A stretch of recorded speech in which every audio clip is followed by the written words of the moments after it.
Vince Ferrara, great to have you with us. Let's talk about Georgia State, Tennessee's opponent in the opener. Georgia State 2-10 a year ago, 1-7 in the Sun Belt.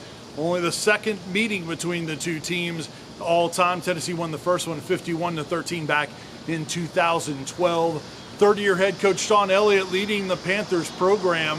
He was the interim coach as he took over for Steve Spurrier when he stepped down in the middle of the season a number of years ago. So he's actually coached in Neyland Stadium. 0-10 all-time is Georgia State against Power 5 teams. Now, they did have a close call at number 9, Wisconsin, as they took the Badgers to the wire, leading in the fourth quarter back in 2016 before Wisconsin eventually won that ball game. Georgia State, they've only been playing football since 2010, and they've been a part of the FBS since 2014 in the Sun Belt. Now, Georgia State plays their home games downtown Atlanta in the old Turner Field. Former Tennessee associate men's basketball coach Rob Lanier is now the head basketball coach at Georgia State. And then another local tie, as Georgia State grad assistant Jay Guillermo played his high school ball down the road at Maryville High School for the Rebels, and he was a starter on the offensive line for Clemson, including on the 2016 National Championship team. A couple of the players on the Georgia State team from the state of Tennessee: Thomas Gores from Brentwood Academy in the Mid-State, and then also Cameron Sims is from Memphis. Dan Ellington is a returning starting quarterback for Georgia State. He is a dual threat guy, threw for over 2,100 yards a year ago, and was also their leading rusher, rushing for over 600 yards last season. They have a big redshirt freshman, 6'4" receiver in Sam Pinckney, as they have pretty good speed and good wide receivers. They put a lot of receivers into the NFL, 3 of them right now, as they have 7 from Georgia State in the league right now. Jeremy Pruitt pointing out a couple of guys on that defensive line. Defensive end Terry Thomas, nose guard Dante Wilson. He said those guys really jumped out on tape. Now, Georgia State wasn't very good on defense a year ago, 124th in total defense, and they have 10 starters back from that unit. Now, that could be a good thing or a bad thing. Left tackle Hunter Atkinson has started 36 consecutive games. There's only 10 players in the FBS currently that have started more ball games than Atkinson has.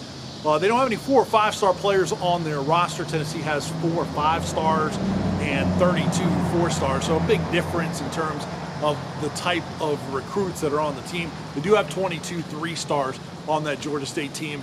Do have a lot of team speed per Jared Garantano as well. And then a lot of turnover on Shawn Elliott's coaching staff, as well as 6 new assistant coaches on this year's team. They also have Georgia State, one of the better punters in the country, as Brandon Wright last year averaged 48.2 yards per punt. That is 8th best in FBS history. So could be some nice punting this coming Saturday at Neyland Stadium. And then one other interesting note on Georgia State. This game Saturday at Neyland Stadium will be only the 10th game they've ever played on natural grass. They play their home games on a turf there at the old Turner Field. First season opener played at home on a Saturday for Tennessee since 2013, as we see neutral site games, games other than Saturday. So it'll be fun, I think, for fans to be there on a Saturday afternoon to start the season. Now, a couple of keys for Tennessee is a fast start. You don't want to give Georgia State hope.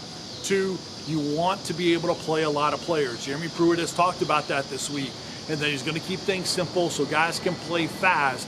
And there's not a lot of separation for some of those players at certain positions. He said they all deserve to play, so let's find out during the games. So expect to see a lot of guys in that ball game. I think that's a good thing, especially if you get out to an early lead. Another thing is you want to see the progression. You want to see this team show that they've improved in year 2 under Jeremy Pruitt, and with the exciting new changes to the coaching staff as well. And the last thing, obviously, you want to stay healthy. Tennessee's already had a number of injuries, suspensions, so forth.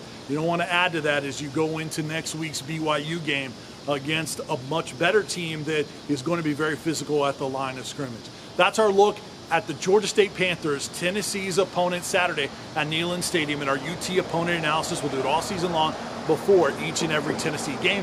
You can get that at sportsradio.WNML.com, plus interviews, audio, video, blogs, press conferences, post-game reaction from the field at Tennessee home games and a few road games as well. So be sure to make that a daily stop, sportsradio.WNML.com. I'm Vince Ferrara. Thanks for watching our UT opponent analysis on Georgia State. Enjoy the game. We'll talk to you next week.